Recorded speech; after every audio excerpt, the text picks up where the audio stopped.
흠양하여 주시옵소서. 하나님 아버지, 찬양의 고백이 우리의 삶 가운데 열매 맺기 위하여 쉼없이 역사하시는 성령 하나님의 역사로 말미암아 하나님, 우리가 열매를 거두는 찬양이 되게 하여 주시옵시고 하나님께서 받으시는 천사도 흠모하는 찬양이 되게 하여 주시기를 원하오니, 주님, 다윗이 그의 평생에 주를 향하여 노래하며 주님의 이름을 찬양하였던 것처럼 우리 주의 백성들이 주님을 향하여 날마다 노래하는 인생들 다 될 수 있도록 하나님 은혜를 베풀어 주시기를 간절히 바라옵고 소망합니다. 하나님, 이 시간 주님 앞에 나온 백성들 심령과 마음 가운데 성령께서 특별히 간섭하시고 붙들어 주실 때 아버지의 말씀을 통해서 참 깨달음이 우리 가운데 있게 하여 주시옵시고, 우리가 머리로만 주의 말씀을 깨닫는 것이 아니라 우리의 온 몸으로 전 인격으로 우리의 삶으로 아버지의 말씀에 반응함으로 주의 말씀이 진리요 주의 말씀이 내 삶 가운데 살아 역사하시는 오늘도 살아계신 하나님이신 것을 이 말씀 가운데 경험할 수 있도록 주여 우리의 듣는 귀가 복되게 하여 주시고 듣고 순종한 우리의 심령이 영혼이 능력을 입게 하여 주셔서 30배, 60배, 100배 결실하는 주의 말씀 되게 하여 주시옵소서. 하나라 교회가 그런 교회 되기를 소망합니다. 아버지의 말씀을 듣기만 하여 속이는 것이 아니라 날마다 그 말씀에 열매 맺기 위하여 힘쓰고 했을 때 교회가 교회되며 예배가 예배되며 주의 백성들이 삶이 날마다 한 걸음씩 그리스도 예수의 장성한 분량까지 자라갈 수 있는 그러한 교회 되게 하여 주시옵소서. 소급으로 모이기를 힘쓰게 하여 주시옵시고 우리 안에 나보다 남을 낫게 여기며 자기 일을 돌아볼 뿐더러 다른 사람들의 일들을 돌아보아 하나님의 마음을 기쁘시게 해드리는 소그룹 공동체가 살아 역사하는 그러한 교회 되게 하시기를 소망합니다. 유스 예배가 시작되었습니다. 주님께서 그 예배 가운데 임재하시고 기름 부으셔서 우리 자녀들이 또한 아버지의 말씀을 듣고 배우고 예배 가운데 예수 그리스도를 만나게 되는 그러한 역사가 있는 뜨거운 예배 될 수 있도록 주님께서 우리 유스 예배를 축복하여 주시옵시고, 우리 자녀들이 주님 앞에 335 부모들과 함께 모여서 말씀 듣고 배우는 그 자리 가운데도 임재하여 주셔서 하나님의 영이 우리 자녀들에게까지 아버지는 꿈을 꾸고 치고 청년으로 환상을 보며 너희 어린 자녀들은 예언을 할 것이라고 말씀하시는 그 말씀이 이 교회 공동체 가운데 이루어질 수 있도록 주님이 시간 역사하여 주셔서 주님께서 온 교회가 주의 말씀으로 성령 충만케 하여 주시기를 원하오니, 진리의 영이신 아버지께서 이 시간 저희들의 심령을 붙잡아 주시옵소서. 이 교회 날마다 성령 충만함을 허락하여 주시옵소서. 말씀을 듣습니다. 듣는 자와 증거한 자가 모두 다 아버지의 말씀의 권위 앞에 무릎 꿇게 하여 주시옵시고 주님께서만 이 말씀을 통해서 우리 각자의 심령에 역사하여 주시옵소서. 감사하며 모든 말씀 예수님 이름으로 기도하옵나이다. 아멘. 할렐루야. 하나님께서 우리에게 주신 말씀 함께 보시겠습니다. 사무엘상 함께 보시겠습니다. 27장 오늘 1절부터 12절 말씀까지 함께 보겠습니다. 사무엘상 27장 1절부터 12절 말씀입니다. 찾으신 줄 알고 구약성경 457페이지 어간되겠습니다. 사무엘상 27장 1절로 12절 제가 봉독해 드립니다. 다윗이 그 마음에 생각하기를 내가 후일에는 사울의 손에 붙잡히리니 블레셋 사람들의 땅으로 피하여 들어가는 것이 좋으리로다. 사울이 이스라엘 온 영토 내에서 다시 나를 찾다가 단념하리니 내가 그의 손에서 벗어나리라 하고 다윗이 일어나 함께 있는 사람 600명과 더불어 가드 왕 마옥의 아들 아기스에게로 건너가니라. 다윗과 그의 사람들이 저마다 가족을 거느리고 가드에서 아기스와 동거하였는데 다윗이 그의 두 아내 이스라엘 여자 아히노암과 나발의 아니었던 갈멜 여자 아비가일과 함께하였더니 다윗이 가드에 도망한 것을 어떤 사람이 사울에게 전하매 사울이 다시는 그를 수색하지 아니하니라. 다윗이 아기스에게 이르되 바라건대 내가 당신께 은혜를 입었다면 지방 성읍 가운데 한 곳을 내게 주어 내가 살게 하소서. 당신의 종이 어찌 당신과 함께 왕도에 살리까 하니 아기스가 그날에 시글락을 그에게 주었으므로 시글락이 오늘까지 유다 왕에게 속하니라. 다윗이 블레셋 사람의 지방에 산 날수는 1년 4개월이었더라. 다윗과 그의 사람들이 올라가서 그술 사람과 기르스 사람과 아말렉 사람을 침노하였으니 그들은 옛적부터 술과 애굽 땅으로 지나가는 지방의 주민이라. 다윗이 그 땅을 쳐서 남녀를 살려두지 아니하고 양과 소와 나귀와 낙타와 의복을 빼앗아 가지고 돌아와 아기스에게 이르매 아기스가 이르되 너희가 오늘은 누구를 침노하였느냐 하니 다윗이 이르되 유다 네겝과 여라무엘 사람의 네겝과 겐 사람의 네겝이니이다 하였더라. 다윗이 그 남녀를 살려서 가드로 데려가지 아니한 것은 그의 생각에 그들이 우리에게 대하여 이르기를 다윗이 행한 일이 이러하니라 하여 블레셋 사람들이 지방에 거주하는 동안 이같이 행하는 습관이 있었다 할까 두려워함이었더라. 아기스가 다윗을 믿고 말하기를 다윗이 자기 백성 이스라엘에게 심히 미움을 받게 되었으니 그는 영원히 내 부하가 되리라고 생각하니라. 아멘. 아멘. 우리 오늘 귀한 말씀과 함께 다윗의 망명이라는 제목으로 우리 함께 은혜를 나누기를 원합니다. 날씨가 좀 선선해졌죠, 그죠? 예, 아침에 새벽에 이렇게 일어나서 기도하러 나오면은 새벽기도 나오면 참 좋습니다. 행복합니다.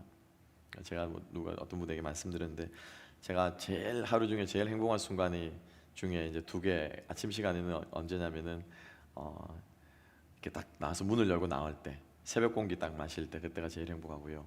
그리고 새벽기도 끝나고 나서 뭐 이런저런 이유로 이렇게 교회 마당을 이렇게 나갈 때 그 두 때가 아주 오전 시간이 가장 행복한 시간 중에 하나입니다.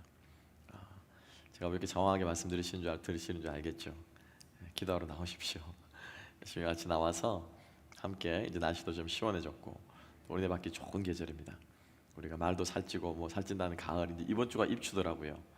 그래서 가을이 성큼 다가왔는데 우리 올 가을에 정말 우리가 좀 믿음의 결실 어느 때보다 참 이렇게 힘들 때일수록 우리가 믿음의 결실하기 위해서 애쓰는 좀 우리가 되었으면 좋겠고요.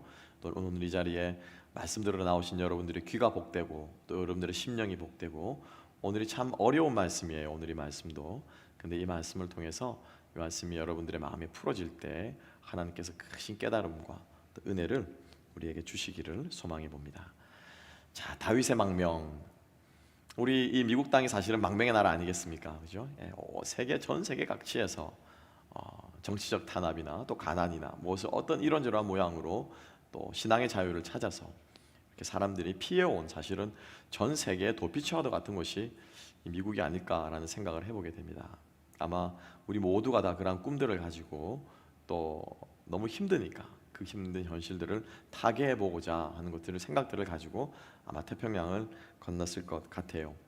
자, 오늘 다윗 드디어 블레셋으로 아예 망명을 가서요. 거기에서 1년 4개월을 삽니다. 왜 하나님께서 다윗을 블레셋으로 인도해 가셨을까? 그리고 1년 4개월 동안 다윗이 거기에서 한 일은 도대체 무엇이었을까? 우리가 이러한 일들을 생각하면서 여러분 그렇지 않습니까?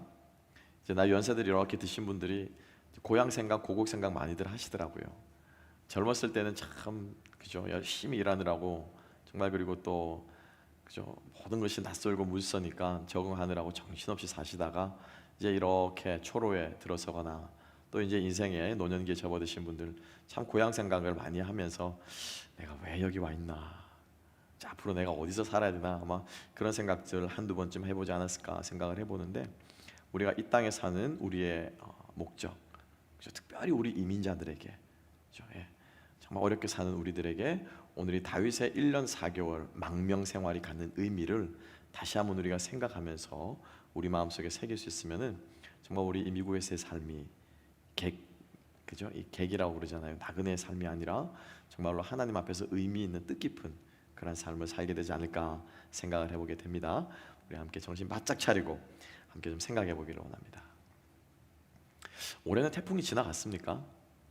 태풍이 올해는 좀 잠잠한 것 같은데 코로나가 워낙 시끄러워서 태풍의 소식이 좀 잠잠했는지 모르겠는데 해마다 여름철이면 초가을이면 어김없이 찾아오는 미국에서는 허리케인이라고 그러고 멕시코만에서 시작되는 거죠.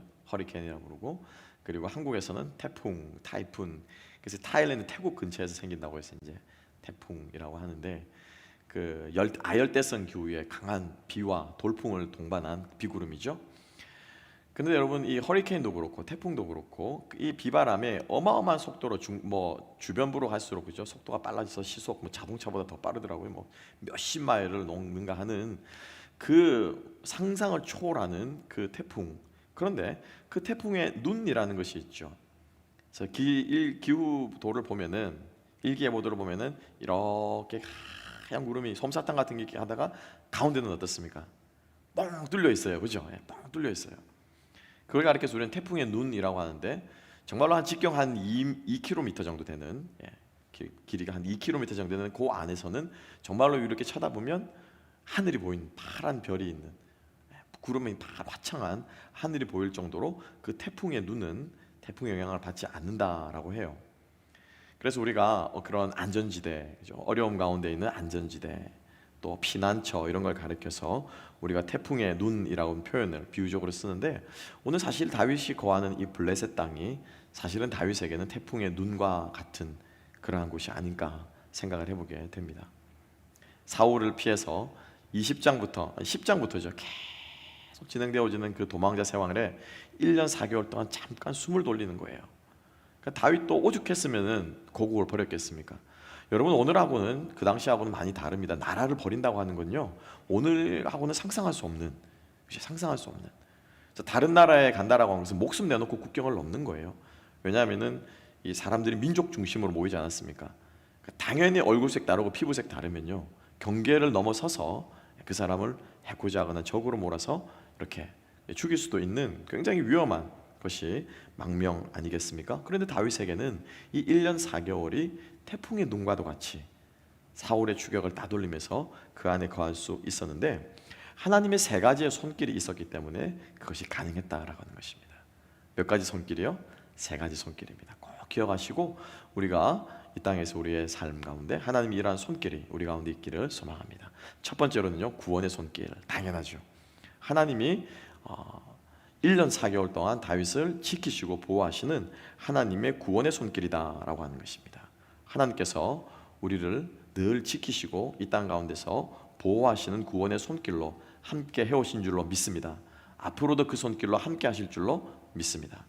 1절부터 7절까지 말씀이 하나님의 구원의 손길에 대해서 이야기를 하고 있는데요, 먼저 우리가 함께 한번 생각해 볼 것은 1절 말씀입니다. 다윗이 그 마음에 생각하기를, 내가 후일에는, 그러니까 이 이후에는 조금만 있으면 언젠가는, 그죠? 언젠가는 사울의 손에 붙잡히리니 블레셋 사람의 땅으로 피하여 들어가는 것이 좋으리로다. 사울이 이스라엘 온 영토 내에서 다시 나를 찾다가 단념하리니 내가 그의 손에서 벗어나리라. 아멘. 자, 사실 아멘이 아니죠. 이거 아멘 하면 안 되는 거예요.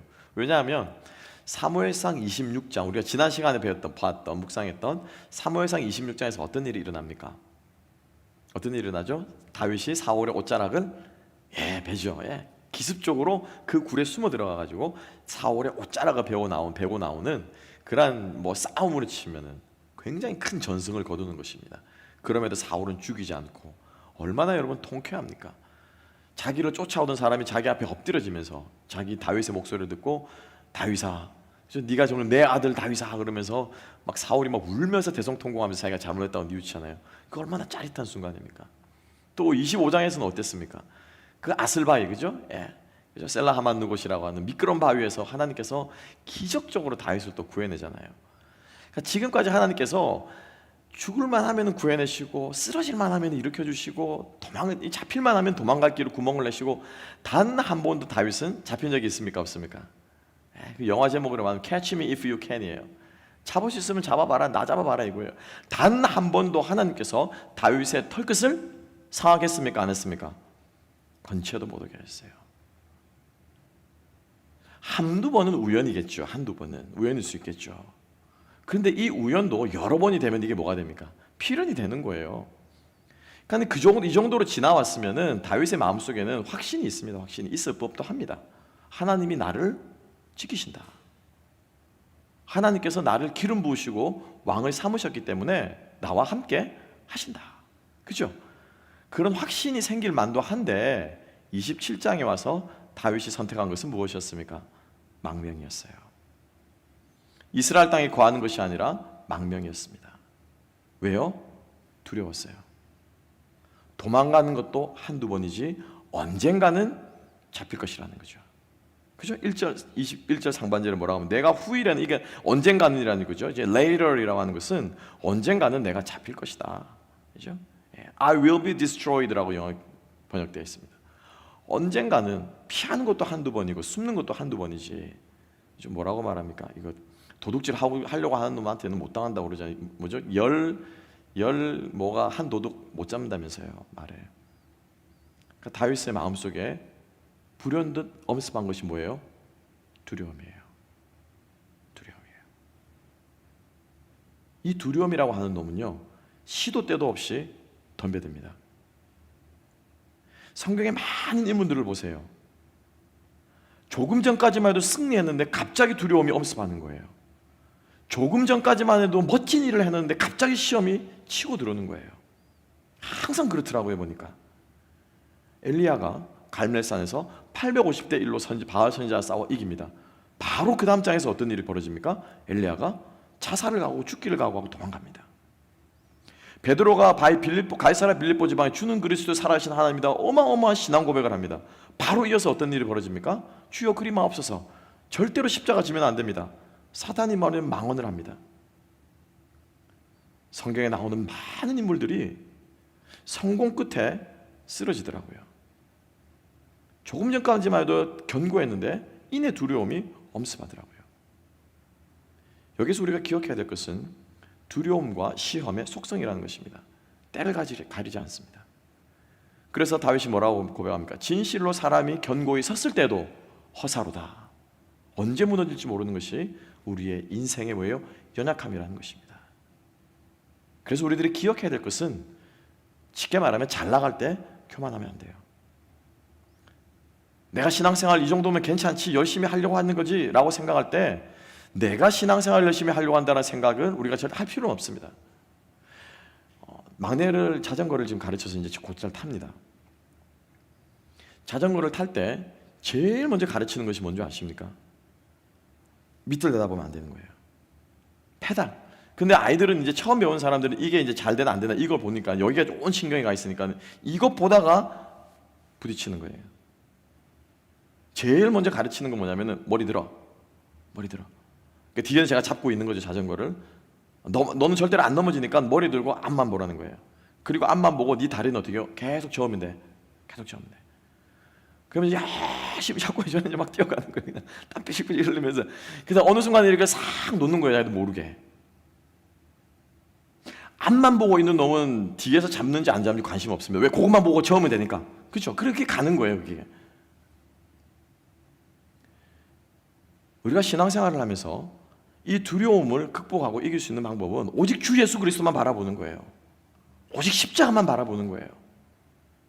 그렇게 정신없이 가다 보면은 뒤돌아보면 어떻게 해요? 와 있네. 이렇게 되는 거예요. 사실 이 뒤도 돌아볼 필요 없습니다. 사도 바울이 뭐라고 말합니까? 끊임없이 뒤에 있는 것은 뭐 한다고요? 잊어버리고. 잡은 것은 잊어버리고, 취한 것은, 이룬 것은 벗어버리고, 내가 앞에 잡힌 바 된 그것, 예수께서 부를 수 있는 그것만을 향해서 달려간다라고 하는 것이 사도 바울이 끝까지 완주할 수 있었던 믿음의 비결이라는 거죠. 기억하시기 바랍니다. 두려움은요, 시험은 끊임없이 우리를 닥쳐오고 덤켜오고 엄습합니다. 내가 믿음이 조금 떨어졌나? 아니요, 여러분. 원래 시험이라는 게 그래요. 시험이라는 게. 사단이 어떤 사람을 더 괴롭히겠습니까? 자기 말 잘 듣고 그냥 신앙생활 엉망으로 하는 그 사람을 더 이렇게 괴롭히겠습니까? 아니면 신앙생활 잘 하려고 자기 손아귀에서 벗어나려고 하는 사람을 더 붙잡겠습니까? 불보듯 뻔한 거 아닙니까? 제가 쉽게 말해서 이게 뭐냐면은 C.S. 루이스가 쓴 스크루테이프의 편지라고 하는 사탄의 지령이라고 하는 편지에 나오는 사탄의 크리스찬을 넘어뜨리는 방법 중에 하나입니다. 네 품 안에 있는 애들은 건드리지 마. 건드리려고 할 필요 없다.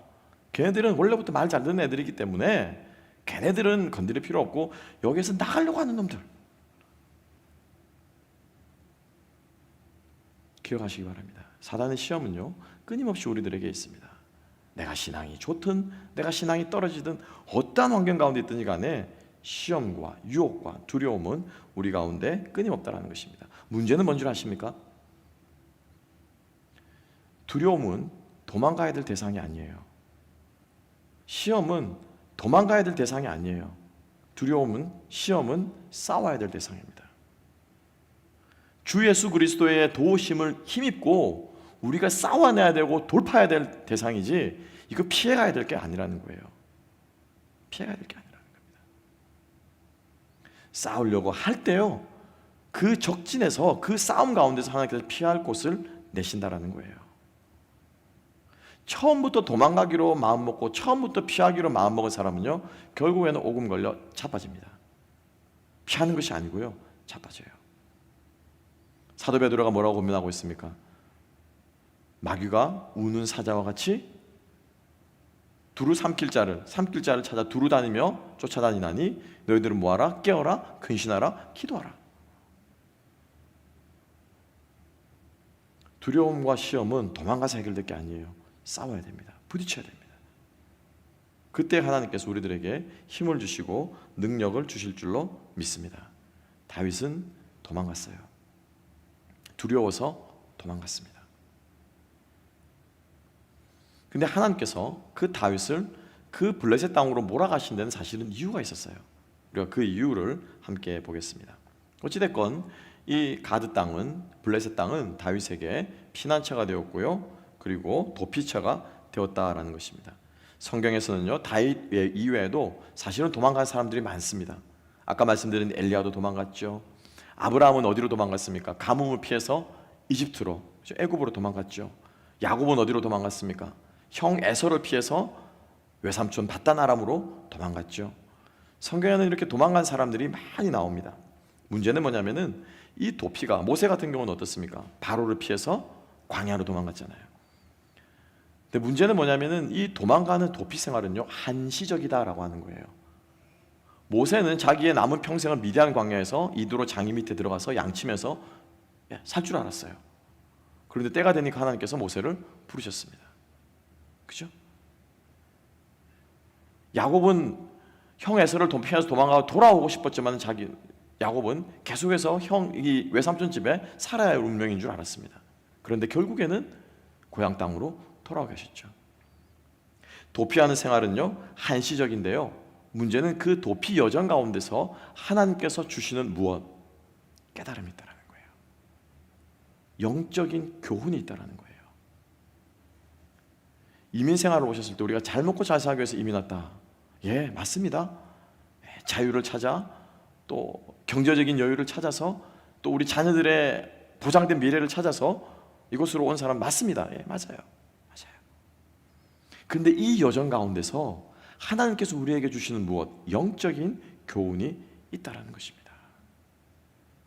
이걸 우리가 찾고 깨닫는 삶이 이민 생활에서 성공하는 삶인 줄로 믿으시기 바랍니다. 이민 가가지고 돈 좀 벌었더라. 야, 저 양반 미국 가더니 자식들도 좋은 대학 보내고 뭐 성공했네. 이게 이민을 온 목적이 아니고요, 여기에 와서 살면서 하나님께서 나를 이곳에 보낸 이유를 깨달아야 되는 거예요. 왜 하나님께서 나를 이곳에 보냈는가? 내가 한국에 있었으면 정말 교회의 교자도 모르고 예수의 예자도 모르고 그냥 그 곳에 안주하면서 핍박하고 교회 나간 사람 욕하고 막 그랬을 텐데, 내가 이민 와서, 그죠? 예, 김치 먹고 싶어서, 한국 사람 그리워, 한국말 그리워서 교회 붕덩 넣기 시작한 게 예수를 믿게 됐네. 이런 거죠, 이런 거죠.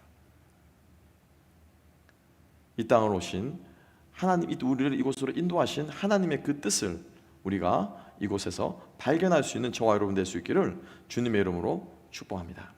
하나님께서 다윗에게 그것을 깨닫게 해주신 거예요. 깨닫게 해주신 거예요. 그래서 우리가 첫 번째로 기억해야 될 것은 하나님의 구원의 손길이 다윗을 블레셋 가운데로 인도해 가신 거예요. 하나님께서 다윗을 구원해내기 위해서, 일단은 사울의 쫓김으로부터 구원해내기 위해서. 두 번째로는 하나님의 역사의 손길입니다. 무슨 손길이라고요? 역사의 손길. 이 역사는 이 work, 그러니까 뭐죠? 이 일을 한다라고 할 때, 그죠? 하나님의 역사, 뭐 그죠? 뭐라 합니까? 원더웍스를 말하는 게 아니고요, 히스토리. 우리 지난 주일날 배웠던 히스토리. 이 히스토리를 이끌어 가시는, 역사를 이끌어 가시는 하나님의 손길이 다윗을 붙잡고 있고, 다윗은 이것을 깨달은 거예요. 깨달은 거예요. 함께 한번 보겠습니다. 8절부터 12절. 자, 다윗이 가드에 가서 아기스 왕 앞에 갑니다. 그죠? 사실은 이 아기스 왕은 25장인가요? 나왔던 그 아기스가 아니에요. 예. 그러니까 그 애굽에서는, 이집트에서는 왕을 뭐라고 부릅니까? 바로라고 부르죠. 예, 바로라고 부릅니다. 예. 그리고 헬라 시대 때 로마에서는 왕을 뭐라고 부릅니까? 시저라고 부르죠. 그죠? 가이사라고 하는 거 그러니까 왕을 부르는 호칭이에요, 이 아기스라고 하는 것은. 그래서 그때 본 이게 침 질질 흘리면서 그죠? 아기스 왕 앞에서 미친 척하는 그 아기스하고 지금 이 아기스하고 달라요. 지금 다른 아기스입니다. 어찌됐건 간에 이 아기스 앞에, 왕 앞에 가서 다윗이 성을 하나 달라라고 말, 그죠? 왕하고 같이 있으면은 너무 불편하니까 내가 좀 머물, 내 식솔들하고 400, 600명과 식솔 다 합하면 수천 명 되지 않겠습니까? 이 식솔들이 머물 수 있는 조그마한 마을을 하나 주십시오, 성읍을 하나 주십시오 라고 말하자, 이제 왕이, 아기스가 성읍을 하나 내어줍니다. 우리 이 성읍도 이제 마지막에 한번 보겠습니다. 자, 이 성읍을 내어주고 나서 다윗이 아기스 블레셋 왕의 마음을 살려고 다윗이 쇼를 합니다. 왜냐하면 여기서 살아남아야 되니까, 그죠? 이 저 많은 600명이 뭘 하려고 지금 우리 땅에 왔나? 떡 받아주고 나서 보니까는 그 유명한 다윗이거든요. 골리앗을 죽인 다윗이거든요. 그러니까 다윗은 아기스에게 충성을 바칩니다. 블레셋 왕에게 충성을 바치는데 어떤 식으로 충성을 바치느냐? 이스라엘 정벌 작전을 나가는 거예요. 그죠? 이스라엘 정벌 작전을 지금 다윗이 나가고 있는 것을 볼 수가 있습니다. 자, 10절 말씀. 그죠? 10절 말씀. 아기스가 이르되 너희가 오늘은 누구를 침노하였느냐 하니 다윗이 이르되 유다 지역이죠. 네겝이라고 하는 건 사막입니다. 유다 사막과 여라무엘 사람의 사막과 겐 사람의 사막이니이다 하였더라. 그러니까는 매일마다 와가지고 참전 일지를 쉽게 말하면 보고를 하는 게 왕에게 어디 갔다 왔냐? 이스라엘 치고 왔습니다. 어디 갔다 왔냐? 또 그 근방을 치고 왔습니다. 그러니까 이 보고를 들을 때마다 블레셋 왕의 마음은 어떻겠습니까? 아, 이놈 잘하고 있네. 안 그래도 이스라엘 고놈들 눈에 가시였는데 매일같이 가서 유다를 치고 이스라엘 백성들을 치니까 두 가지 일거양득이죠. 첫째 뭡니까? 이스라엘 땅을 대신 쳐주니까 기분이 좋은 거예요. 자기의 적국을 치니까 좋은 거예요. 둘째, 이제 다윗은 이스라엘은 다 갔다. 그죠? 저렇게 조국을 배반하고 나라를 배신하고 나라와 저렇게 찝쩍거리며 싸우는데 다윗이 이스라엘에 어떻게 갈 수 있겠냐? 이제 다윗은 내 사람이다. 이 12절 말씀에 나오죠. 아기스가 다윗을 믿고 말하기를 다윗이 자기 백성 이스라엘에게 심히 미움을 받게 되었으니 이는 영원히 내 부하가 되리라 생각하니라. 다윗이 이것을 노리고 아기스에게 보고를 하는 거예요. 유다 사막을 쳤습니다. 여라무엘 사막을 쳤습니다. 겐 사람 사막을 쳤습니다. 열심히 일지를 쓰면서 쉽게 말하면 전쟁 보고서를 아기스에게 갖다 바치는데 이 보고서가 거짓 보고서라는 거죠. 그죠? 이 보고서가 거짓 보고서라는 거예요. 다윗은 이스라엘을 치는 척하면서 유다를 치는 척하면서 다른 곳을 쳤습니다. 그리고는 그 전리품들을 가져다가 누구에게 줬습니까? 아기스에게 준 거예요. 왜? 싸움의 결과는 있어야 되잖아요. 그죠? 칼에 피가 묻어 있어야 되잖아요. 저놈이 일하러 나갔다고 하는데 땀 안 흘리고 아무것도 안 하고 깨끗하게 말끔하게 하면 일을 안 하는 거잖아요. 그러니까는 열심히 싸워가지고 그것을 마치 이스라엘과 싸운 것처럼 거짓 보고서를 아기스에게 함으로써 뭐예요? 아기스에게 충성을, 신임을 얻기 위해서 다윗이 쇼를 한 거예요. 거짓말하면 됩니까? 안 됩니까? 거짓말하면 돼요? 안 돼요? 이렇게 적용하시면 안 되는 거예요. 거짓말하면 안 되죠. 다윗이 거짓말했네? 야, 다윗이 거짓말도 하네? 이게 아니고요. 다윗은 이스라엘을 치는 척하면서 다른 주변의 나라들을 쳤습니다. 중요한 것은 포인트는 어떤 나라들을 쳤느냐라는 거예요. 함께 볼까요? 자, 어떤 나라를 쳤습니까? 8절 말씀이 있습니다. 다윗과 그의 사람들이 올라가서 그술 사람과 기르스 사람과 아말렉 사람을 침노하였으니 그들은 옛적부터 술과 애굽 땅으로 지나는 지방의 주민이라. 뭐라고 말하고 있습니까? 8절 말씀을 보면은 세 족속이 나오죠. 그술, 기르스, 아말렉, 세 기술은 그죠? 세 민족이 나옵니다. 이스라엘을 치는 척하며 사실은 다윗은 이 세 민족을 쳤는데 핵심은 오늘 본문의 핵심은 뭐냐면은 이 세 민족이 어떤 민족이냐라는 거예요. 우리가 그냥 읽으면 그냥 쓱 지나가잖아요, 그죠? 그냥 쓱 지나가죠. 이거는 그냥 그 누구도 몰라요. 이걸 본문 성경을 이렇게 연구해보지 뜯어보지 않으면은 이 세 민족이 핵심이에요, 핵심. 8절 말씀에 이 세 민족을 소개하고 있습니다. 8절 마지막 구절에 뭐라고 말하고 있습니까? 옛적부터라고 말하고 있죠. 그죠? 옛적부터. 그러니까 이 옛날을 상기하는 옛적부터라는 이 말을 씀으로써 이 세 도시가, 이 세 나라가 과거에 어떤 히스토리가 있겠구나라고 사람들이 생각합니다. 옛적부터? 언제적부터지? 언제적부터 있었던 나라지? 궁금하시죠? 성경을 찾아보셔야 되는 거예요. 신명기를 찾아보시고 출애굽기를 찾아보면은 이 세 민족이 어떤 민족인가가 나옵니다.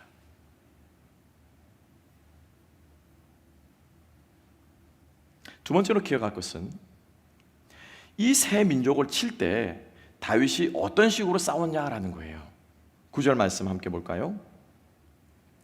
다윗이 그 땅을 쳐서 남녀를 살려두지 아니하고 양과 소와 나귀와 낙타와 의복을 빼앗아 가지고 돌아와 아기스에게 이르매. 자 보세요. 무엇을 살려두지 않았다고 그랬습니까? 사람은 다 죽였어요. 그렇죠? 진멸했습니다. 진멸하면, 전쟁 가운데 진멸하면 어떤 전쟁인지 기억나시죠? 하나님께서 가나안 땅을 칠 때 이스라엘 백성들이 뭐라고 했습니까? 다 죽여라. 애들까지 다 죽여라. 잔인하지만 다 죽여야 된다. 왜? 우상 숭배하는 씨를 남겨둬서는 안 된다라는 거죠. 안 된다는 거죠. 그리고 전리품만 일부만 챙겨서 아기스에게 증거물로 제출해야 되니까, 그렇죠? 싸웠다라고 해서 나귀와 물질들만 바치는 거예요. 다윗의 의도는 사실은 진멸에 있지는 않았어요. 다윗의 의도는 이거였습니다. 포로를 몇 명 잡아가면 요놈들이 가드에 가가지고 뭐 한다는 거예요? 다 나불나불 해가지고 다 불어버린다는 거예요. 그러면 아기스가 보고 얘네 이스라엘 사람 아니잖아. 너 뭐 한 거야? 보고서는 분명히 유다를 쳤다고 그랬는데 얘네 지금 뭐야? 어느 사람? 걔네 사람이네? 그죠? 아말렉이네? 너 무슨 짓 한 거야? 이렇게 되잖아요. 그래서 다윗이 입막음을 하려고 다 진멸한 거예요. 다윗은요. 그런데 거기에 하나님의 손길이 숨어 있는 거예요. 놀랍죠? 자, 함께 보겠습니다. 그술 사람이 어떤 땅이냐? 그술 사람의 땅이 어떤 땅이냐? 첫 번째로 나오는 게 그술 사람 맞습니까? 예, 그술 사람이죠, 그죠? 여호수아 13장 1절과 2절을 보게 되면, 여러분 옆에다가 좀 써두시면 될 겁니다. 여호수아 13장 1절과 2절은 이렇게 기록되어 있습니다. 여호수아가 나이 많아 늙음에 여호와께서 그에게 이르시되 너는 나이 많아 늙었고 얻을 땅에 남은 것은 매우 많도다. 이 남은 땅은, 그러니까 아직 정복하지 않은 남은 땅은 이러하니 블레셋 사람의 온 지방과 그술 사람의 전경 곧 애굽 앞 시오 시내부터 가나안 사람에게 속한 북방 에그론 지경까지 와. 여호수아 13장에 그술 땅을 어떤 땅으로 묘사하고 있습니까? 정복하지 않은 약속의 땅이라는 거예요. 이후에도 이 땅은 정복되지 않은 채로 이스라엘 백성들을 계속 남아있어서 우상 숭배하게끔 하는 많은 가나안 족속에서 가장 대표적인 족속이 기브앗 사람들이었어요. 그러니까 하나님이 들어가서 다 정벌하라고 그랬는데 요놈들이 이스라엘 백성들이 살만한 기내 땅만 놔두고는 산지로 그냥 호이호이 쫓아내고는 다 안 죽였어요. 그러니까 이 사람들이 어떻게 슬금슬금 기어내려와가지고 나중에는 같이 섞여 살면서 이스라엘 사람들과 끊임없이 우상 숭배하도록 만든 거예요. 그게 사사기예요. 하나님은 다 정복하라고 다 쫓아내고 깨끗하게 정리하고 살라고 했는데 이스라엘 백성들은 그거 했다 못했다? 못한 거예요. 그 지파 중에, 그 사람 중에 한 사람이 어떤 사람이라고요? 그술 사람이라는 거예요. 여호수아 13장 1절과 2절은 기록하고 있습니다. 두 번째로 나오는 아말렉 족속은 어떻습니까? 세 번째로 나오는 아말렉 사람이죠. 아말렉 족속은 어떻습니까? 당연히 우리 아말렉 족속은 유명하잖아요. 신명기 25장에 하나님께서 너희들이 가나안 땅에 나가면 들어가면 절대로 살려두지 말은 족속, 하나님께서 딱 찍어가지고 말한 족속 중에 한 족속이 아말렉이에요. 왜요? 정말 비열하게 이스라엘을 괴롭혔거든요. 뒤에서 뒤처지는 아녀자들, 아이들, 얘네들은 노략질 해가지고 죽이거나 약탈하거나 이랬던 사람들이 뭐냐면 아말렉 족속이거든요. 다른 애들은 몰라도 너희들 아말렉 무조건 다 죽여라. 그래서 아말렉과 전쟁에서 뭐예요? 헤렘 하라는 거예요. 헤렘. 보이시죠? 신명기 25장 17절과 19절에서 이야기하고 있습니다. 그러므로 내 하나님 여호와께서 내게 주어 기업으로 얻게 하시는 땅에서 내 하나님 여호와께서 너로 사면에 있는 모든 대적을 벗어나게 하시고 내게 안식을 주실 때 너는 아말렉의 이름을 천하에서 도말할지니라. 너는 잊지 말지니라. 이스라엘이 이 약속 지켰습니까? 못 지켰습니까? 못 지켰어요. 지금 누가 지금 그걸 하고 있습니까? 다윗이 하고 있어요. 마지막 세 번째로 기르스 족속. 기르스 족속 역시 마찬가지입니다. 기르스 족속의 땅은요, 유다 지파에 속한 지역입니다. 성경에서 기르스 족속을 언급하지는 않지만은 우리가 항상 그죠? 성경과 함께 엑스트라 비블리컬 자료들을 봐야 되는 거죠. 이 기르스 땅 지역도 마찬가지로 유다 지파가 속한 그 지경 안에 있는 지역으로 보입니다. 마지막으로 다윗이 블레셋 땅에 갔을 때 아기스 왕이 다윗에 이제 성읍 하나 주십시오라고 했을 때 누가 그 가드 왕이 어떤 성을 줍니까? 6절 말씀. 그죠? 아기스가 그날에 무엇을요? 시글락을 그에게 주었으므로 시글락이 오늘까지 유다 왕에게 속하니라. 이 시글락도요, 어디 땅에 속하냐면 유다 지역 안에 있는, 우리가 땅 분배를 하지 않습니까? 12지파 땅 분배를 하는데 그 유다 지역 안에 있는 성 중에 하나가 뭐냐면요, 시글락이에요. 그래서 원래 이스라엘 땅이었는데 잠깐, 그죠? 잠깐 저기 했는데 또 뺏긴 거예요, 사실은 블레셋에게. 자, 정리하겠습니다. 하나님께서는 지금 다윗으로 하여금 거짓 보고를 하면서 전쟁을 하게 하셨는데, 다윗이 점령한 모든, 싸운 모든 땅, 기르스 땅, 그술 땅, 그죠? 아말렉 족속, 이 모든 사람들의 땅은 어디에서? 모세 오경에서 하나님께서 신명기와 여호수아와 하나님께서 오경에서 말씀하신 정복하라라고 하신 이 말씀을 이루지 못해서 남겨진 땅이라는 거예요. 하나님의 말씀이 미완성의 말씀으로 남아있는 이 말씀을 지금 다윗이 어디에서요? 블레셋에 들어가서 하나님의 말씀을 지금 쉽게 말하면 뭐예요? 성취하고 있는 거예요. 성취하고 있는 거예요. 아말렉을 멸망시키고 기르스 사람들의 땅을 빼앗아오고 그술 사람들의 땅을 정복해오고, 이스라엘 땅 안에 있으면 도저히 그것을 할 수 없으니까, 사울의 추격을 받아 살 수 없으니까 하나님께서 다윗을 뽑아내어서 블레셋 땅에 심으셔서 무엇을 하게 하신다고요? 하나님의 무엇? 약속의 말씀이 성취되도록 하나님께서는 다윗을 지금 사용하고 있다라고 하는 것입니다. 이스라엘 백성에게 약속하신 그 땅을 회복하는 도구로 지금 다윗을 사용하고 있습니다. 여러분, 우리는 여기에서 다시 한번 또 한 번 기억해야 됩니다. 지금 다윗의 입장은 어떤 입장입니까? 다윗이 지금 이스라엘의 왕입니까? 아니죠. 물론 기름 부음 받았지만 지금 왕이 지금 살아 있습니다. 그죠? 지금 실세는 누구예요? 사울이에요. 다윗이 이스라엘 왕입니까? 아니에요. 다윗은 지금 그럼 어떤 사람입니까? 도망자, 망명자, 배신자, 심지어 오늘 우리에게 말해 거짓말쟁이. 이런 다윗을 하나님께서 지금 뭐하고 계신 거예요? 뭐하고 계신 거예요? 쓰고 계신 거예요. 쓰고 계신 거예요. 기억하시기 바랍니다. 내가 왕이냐 아니냐가 중요하지 않고요, 도망자이냐 쫓는 자이냐가 중요하지 않고, 내가 지금 안전하냐 불안전하냐가 중요한 문제가 아니에요. 그것보다 더 중요한 것은 뭐다? 하나님이 쓰시냐 쓰시지 않냐라는 거예요. 쓰시냐 쓰시지 않냐. 다시 한번 우리 기억합시다. 하나님께서는 말씀에 순종하는 사람을 말씀을 이루는 도구로 쓰시는 줄로 믿으시기 바랍니다. 하나님은 당신의 말씀을 존귀히 여기는 사람을 당신의 말씀을 이루는 도구로 쓰시는 분이신 줄로 믿으시기 바랍니다. 여러분들의 인생을 통해 말씀을 하나님께서 이루어가시길 원하십니까? 하나님의 약속을 이루시길 원하십니까? 여러분, 우리가 좁은 관점에서 하나님의 약속 생각하면은 나에게 주신 하나님의 요것만 생각하죠. 그게 아니에요. 하나님 나라 안에서 하나님께서 나라고 하는 한 점을 들어서 하시고자 하는 일이 있는 거예요. 우리는 죽었다 깨어나도 이거 모릅니다. 다윗은 지금 아기스에게 충성하려고 지금 쇼를 한 거죠. 그죠? 이스라엘을 치겠다고 막 이렇게 쳤는데 뚜껑을 열고 보니 하나님께서는 그렇게 인도해 가신 거예요.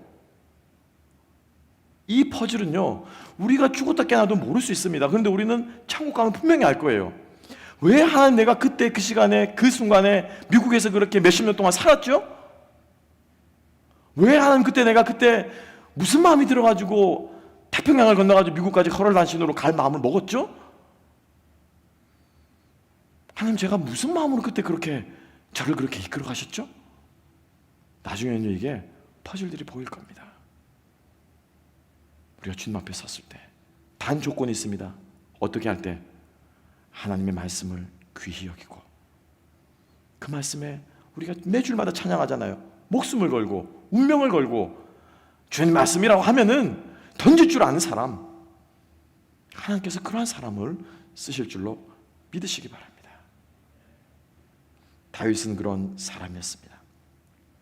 이처럼 앞에 26장에서 다윗의 부하들의 조언을 듣고 사울을 치러 굴에 들어갔지만 다윗은 결국 사울을 죽이지 않았습니다. 무엇 때문에 안 죽였죠? 하나님의 뜻이 귀했잖아요. 하나님이 기름 부음 받은 사람을 내가 어떻게 죽이겠느냐? 다윗은 그런 사람이었어요. 하나님 말씀이라고 하면 자다가도 껍벅 엎드리는 사람, 하나님의 말씀 뜻이라고 하면은 골리앗 앞에서도 자기의 목숨을 내어놓을 줄 아는 사람, 하나님께서는 그러한 다윗을 사용하셨다라고 하는 것입니다. 이러한 다윗의 모습은요, 사무엘상 2장에서 이 사무엘상의 주저와도 같은 부분인데, 사무엘상 2장 30절에서 하나님께서 이 자식 교육을 엉망으로 시켜서 제사장의 자식을 완전히 망나니로 키운 제사장 엘리에게 하나님께서 따끔하게 일침을 놓으면서 뭐라고 말씀하십니까? 나를 존중히 여기는 자를 내가 존중히 여기고 나를 멸시하는 경멸하는 자를 나도 경멸할 것이다.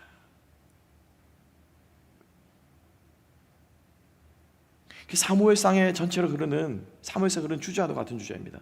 사울이 왜 망했습니까? 하나님의 말씀을 업수히 여긴 거예요. 지 마음대로 제사 드리면 될 줄 알았어요. 누구하고 싸울 때, 그것도 아주 아이러니하죠. 아말렉하고 싸울 때 헤렘 해야 되는 거예요. 헤렘 다 죽여야 되는 거예요. 다 죽여야 되는 거예요. 그런데 사울이 어떻게 했습니까? 살려뒀잖아요. 보기에 좋은 거. 근데 지금 다윗은 어떻게 했습니까? 하나님 말씀대로 다 죽였어요. 사울은 말씀을 경히 여기고 하나님을 경히 여겨서 하나님 또한 그를 경멸했습니다. 다윗은요, 어릴 때부터 주의 말씀을 존중히 여기고 귀히 여기고 자기의 목숨과도 바꿀 줄 알았기 때문에 하나님께서는 다윗을 존귀히 여기시고 그를 통해서 그가 알던 그가 모르던 그가 잘 나가던 그가 도망자가 되었건 그가 무엇을 하든지 간에 하나님은 다윗을 쓰신 사람. 이런 인생이 여러분 복되지 않습니까? 심지어 다윗은요 그 밧세바를 범해가지고 그 큰 사고를 쳤는데도 하나님은 거기에서 나온 아이를 누구로 삼습니까? 이스라엘의 왕으로 삼아버리시면 저 같으면 아비가일에게 낳은 애를 왕으로 세울 것 같아요. 아비가일이 얼마나 멋진 여자입니까? 그죠? 근데 하나님은 밧세바하고 낳은 걔를 갖다 솔로몬을 갖다 이스라엘에 왕으로 세우시는 거예요. 이게 우리 하나님이시라는 거예요. 무슨 말입니까? 너의 실수까지도 내가 뭐 하는 거예요? 덮어준다는 거예요. 와, 우리가 은혜를 사모하려면 이런 은혜를 사모해야 되지 않겠습니까? 그죠? 통 크게 은혜 좀 바라려면 이런 은혜를 받아야 되지 않겠습니까? 그런데 다윗의 이 하나님 마음에 쏙 드는, 정말 하나님의 그 편애 아닌 편애를 받는 이게 도대체 어디에서 나왔냐라는 거예요. 이 비결이 어디 있냐라는 거예요. 그렇지 않습니까? 그죠? 이 비결을 알면 우리가 배워서 우리 것도 그렇게 하면 되잖아요. 딴 거 없어요. 그거예요. 하나님의 말씀을 자기의 생명과도 같이 존중히 여길 줄 아는 것, 하나님을 귀하게 볼 줄 아는 것, 그래서 그 뜻을 자기의 목숨과 바꾸며 받들 줄 아는 그 다윗을 하나님께서는 존중히 여기고 세우신다라는 것입니다. 그래서 다윗은 몰랐습니다. 그런데 역사를 이끌어 가시는 하나님의 그 손길이 다윗을 지금 어떻게 해요? 붙잡아서 하나님의 역사를 이루는 손길로 쓰고 계신다라고 하는 것입니다. 하나님의 역사는 무엇입니까? 하나님의 히스토리는요, 말씀이 하나님의 역사예요. 그죠? 이게 하나님의 역사예요. 여호수아의 역사, 여호수아의 말씀, 여호수아의 이 역사가 다윗에게 이루어지는 거예요. 모세가 설교한 모세의 역사, 신명기의 말씀, 역사가 어떻게 다윗의 손에서 이루어지는 거예요. 하나님의 이 말씀, 하나님의 이 역사를 우리가 귀히 여기고 우리의 역사가 되게 할 때 하나님께서 우리를 사용하실 줄로 믿으시기 바랍니다. 이게 하나님의 역사의 손길이에요. 마지막 세 번째를 보겠습니다. 마지막 세 번째로는 하나님의 축복의 손길이죠. 다윗이 하사받은 시글락이라고 하는 땅입니다. 사실 다윗은 조그마한 변방 하나면은 족한 줄 알고, 그리고 이 옆에 붙어 있으면은, 그죠? 왕궁 옆에 붙어 있으면 사실은 부담스럽잖아요.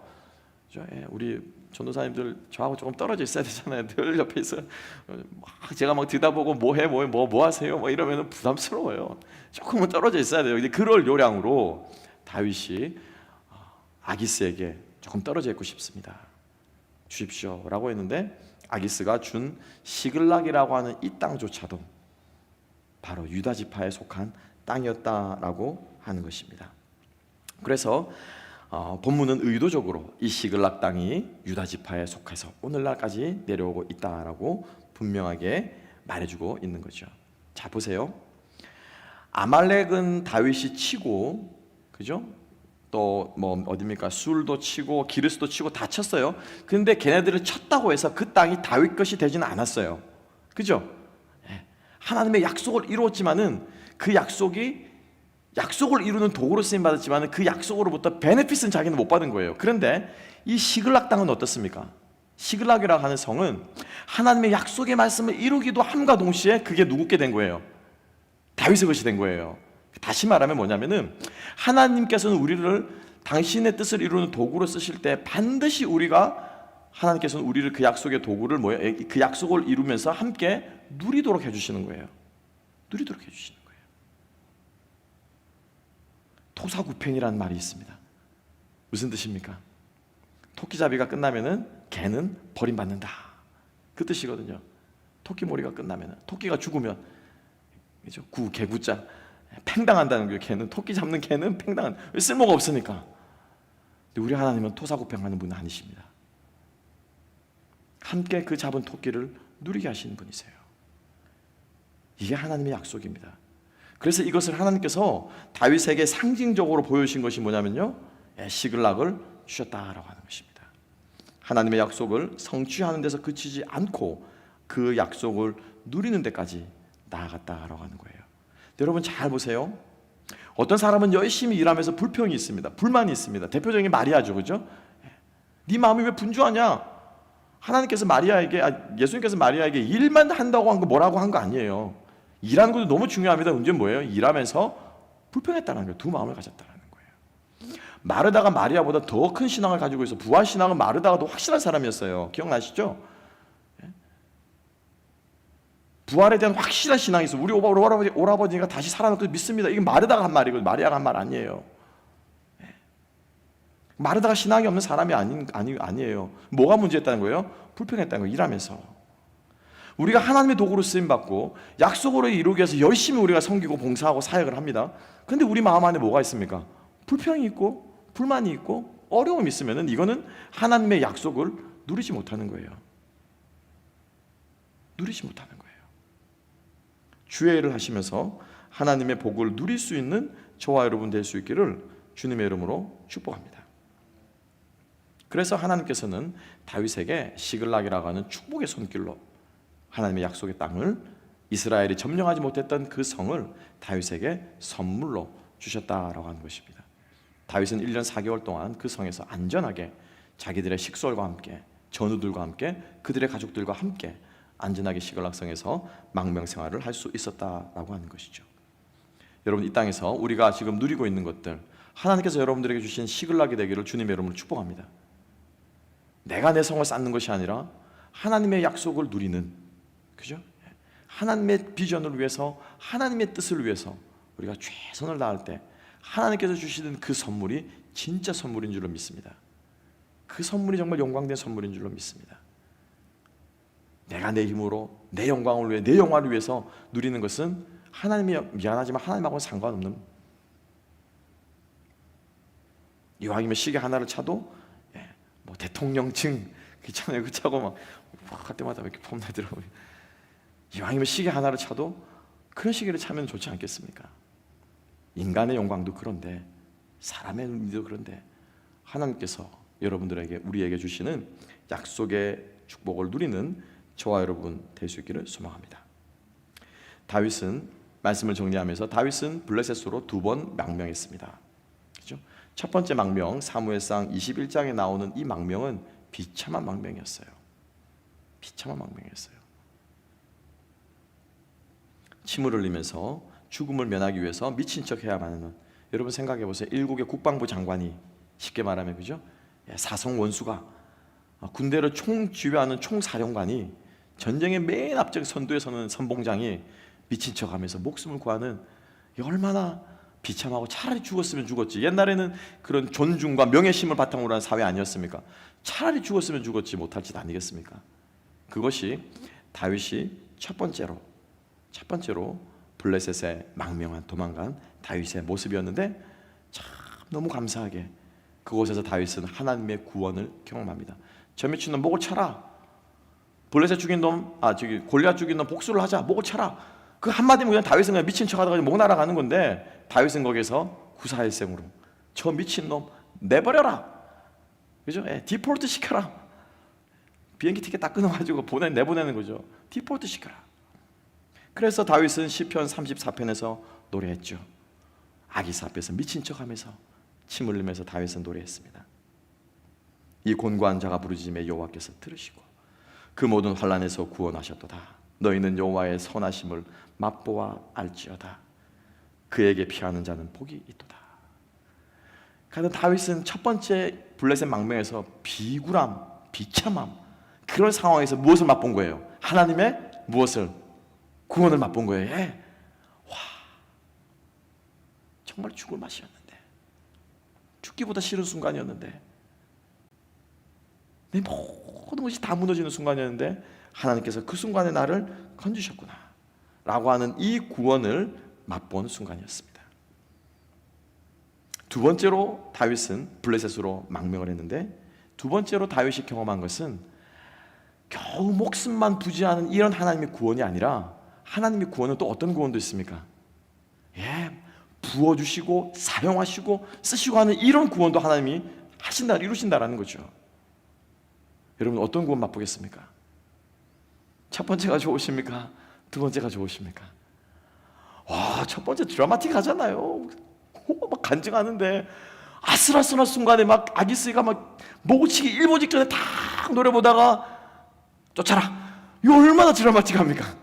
죽기 일보 직전에 막 영화로 치면 막 음악이 확 오르면서 막 일보 직전에, 그죠? 클라이막스까지 올라갔다가 너 쫓아라. 얼마나 드라마틱합니까? 여러분, 이런 구원을 받기로 원하십니까?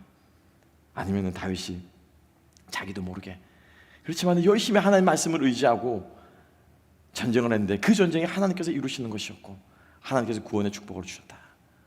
여러분, 어떤 구원이 더 멋집니까? 멋지단 말은 좀 그러네. 어떤 구원이 더 여러분 사모할 만하십니까? 저는 두 번째 할 것 같아요. 두 번째 할 것 같아요.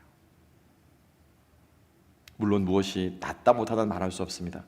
그렇지만 다윗이 이 두 번의 블레셋 망명을 통해서 하나님께서 우리에게 보여주시는 것은 뭐예요? 하나님의 구원의 손길이에요. 구원의 손길이에요. 하나님은 우리를 깊은 수렁에서도 건져 올리시지만 하나님께서 또한 우리를 사용하실 때 당신의 구원이 드러나도록 하나님께서는 우리를 사용하신다라고 하는 것입니다. 우리의 상황을 한번 살펴볼까요? 하나님의 구원을 경험한 사람들의 삶이 어떠해야 하겠습니까? 다윗은 하나님의 이 은혜는, 구원의 은혜는 다윗을 두 번 바꿔놓았습니다. 기가 막힌 수렁에서 건지시는 하나님을 다윗은 깨달았죠.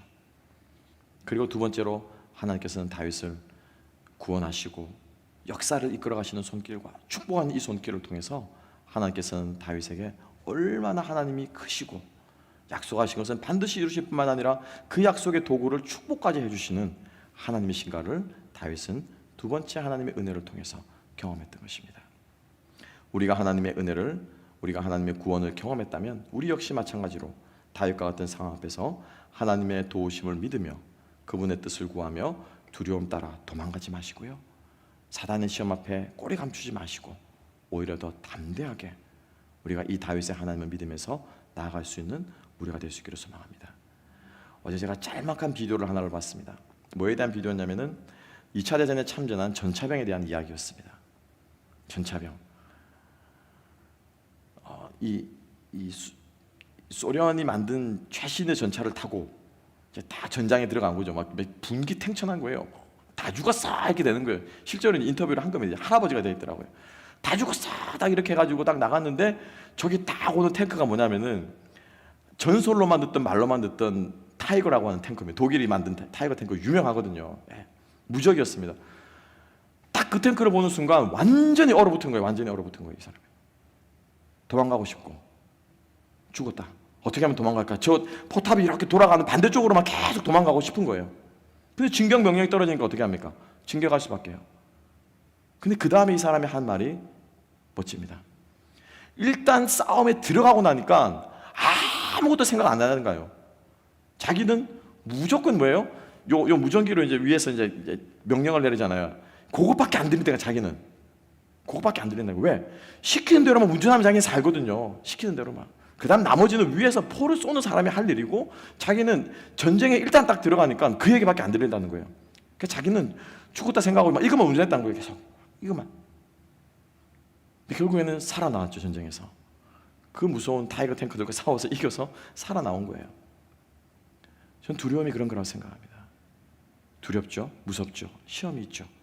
그때 기억해야 될 것은요, 눈 딱 감고 하나님께서 말씀하시는 거 듣고 운전하면 됩니다. 명령에 따라가면 돼요. 그게 전쟁에서 살아남는 길입니다. 아멘. 그거 피하겠다고 도망가다가 죽어요. 그렇죠? 우리가 남은 한 주간 살아가실 때도, 우리가 주님 앞에 신앙생활 하실 때도 두려워 도망가지 마시고, 시험 피해 달아나지 마시고, 주님의 도우심을 믿으면서 담대하게 나아가 이길 수 있는 저와 여러분 될 수 있기를 주님의 이름으로 축복합니다. 기도하겠습니다. 하나님 아버지, 감사합니다. 그렇습니다. 주님, 다시 한번 다윗을 끝까지 붙들어 주시고, 그가 알지 못하는 상황 가운데도 그를 사용하셔서 하나님 나라의 역사를 이루시며